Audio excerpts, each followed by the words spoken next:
जातिवाद की समस्या भारत में सिर्फ इतिहास नहीं रही है, बल्कि आज भी हमारी आंखों के सामने मौजूद है। आंकड़े बताते हैं कि दलित समुदाय, विशेषकर अनुसूचित जनजाति और अनुसूचित जनजाति अक्सर हिंसा और भेदभाव का शिकार बनते हैं। सवाल यही है कि क्या हम इस बढ़ते जातिवाद को रोकने में विफल हैं या सिर्फ आंकड़ों तक ही सीमित रह गए हैं। राष्ट्रीय अपराध रिकॉर्ड ब्यूरो की 2022 की रिपोर्ट के अनुसार अनुसूचित जनजातियों के खिलाफ कुल 57,582 अपराध दर्ज किए गए थे, जो 2021 के तुलना में 13.1 अधिक है। सबसे ज्यादा मामले उत्तर प्रदेश में हैं, जहां 15,368 जो है मामले हैं। वहीं राजस्थान में 8,752 और मध्य प्रदेश में 7,733 है। अगर अपराध की दर देखें तो 2023 में एचसीएस के खिलाफ यह 28.7 प्रति लाख आबादी थी। मध्य प्रदेश में यह 72.6 और राजस्थान में 69.1 और बिहार में 42.6 थी।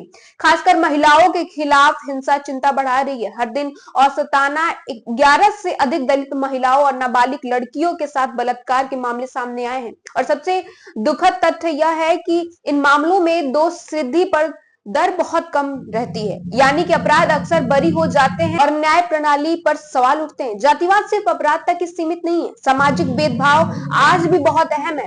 इंडियन ह्यूमन डेवलपमेंट सर्वे के 2014 की रिपोर्ट के अनुसार लगभग 27% परिवारों ने माना है कि वे छुआछूत करते हैं। उच्च जातियों में से 52% ने स्वीकार किया है कि वो दलित को अपने रसोई के बर्तन छूने या इस्तेमाल करने की अनुमति नहीं देते हैं। ग्रामीण क्षेत्रों में आज भी दलित के लिए अलग आवास, स्कूल और शमशान घाट आम है। पानी के स्रोत, मंदिर और सार्वजनिक स्थानों तक पहुंचने में रोक लगाना खतरनाक है और अस्वच्छ व्यवसायों जैसे कि मैला धोना तक सीमित रखना भेदभाव के समान उदाहरण है। सवाल यही है कि क्या हमारा समाज वास्तव में बदल गया है या जातिवाद अब भी हर कोने में छुपा हुआ है। जब आंकड़े और हकीकत दोनों यही बताते हैं कि दलित समुदाय लगातार हिंसा और भेदभाव का सामना कर रहा है, तो वो सवाल उठाता है कि क्या कानून और प्रशासन पर्याप्त है।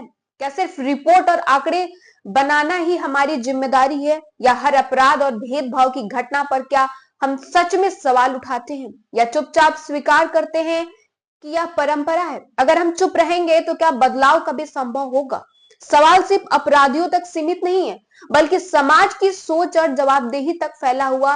ये जातिवाद और दलितों के खिलाफ अपराध सिर्फ आंकड़े नहीं है, यह हमारे समाज की बड़ी चुनौती है।